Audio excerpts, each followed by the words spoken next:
नरेंद्रभाई मोदी, आमच्या राज्याचे मुख्यमंत्री देवेंद्र फडणवीस साहेब आणि रेल्वे मंत्री मान्य अश्विनी वैष्णव साहेबांचे मनापासून मी आभार व्यक्त करेन की मी खासदार झाल्यानंतर सगळ्यात पहिली मागणी वंदे भारत नांदेडहून मुंबईला झाली पाहिजे जी केली होती ते आमच्या मुख्यमंत्री महोदयांनी अश्विनी वैष्णव साहेबांनी प्रधानमंत्र्यांच्या नेतृत्वाखाली मान्य करून आमच्या नांदेडकरांवर एक मोठा विश्वास टाकला आणि आमच्या नांदेडकरांच्या वैभवामध्ये भर टाकलेली आहे।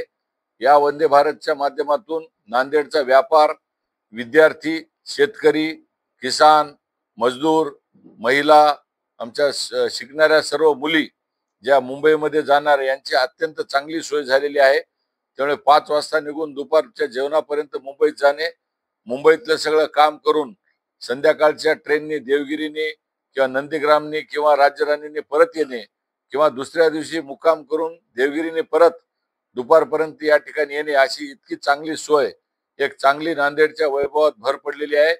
वंदे भारतच्या माध्यमातून नांदेडचा विकास मोठ्या प्रमाणावर होणार आहे। उद्या माननीय मुख्यमंत्री देवेंद्र फडणवीस साहेबांच्या हस्ते या रेल्वेला हिरवी झेंडी दाखविण्यात येईल। मी आणि आमचे राज्यसभेतले खासदार, आमचे मार्गदर्शक अशोकरावजी चव्हाण साहेब, आम्ही दोघेही या कार्यक्रमाला उपस्थित राहणार आहोत। माझी सर्व जनतेला विनंती आहे की एवढा मोठ्या प्रमाणामध्ये ही मागणी आम्हा दोघांच्या प्रयत्नाने मिळालेली आहे। या दिमागदार सोहळ्याला सगळ्या नांदेडकरांनी हजर राहून या कार्यक्रमाची शोभा वाढवावी आणि आमच्या मुख्यमंत्र्यांचे आभार मानावे।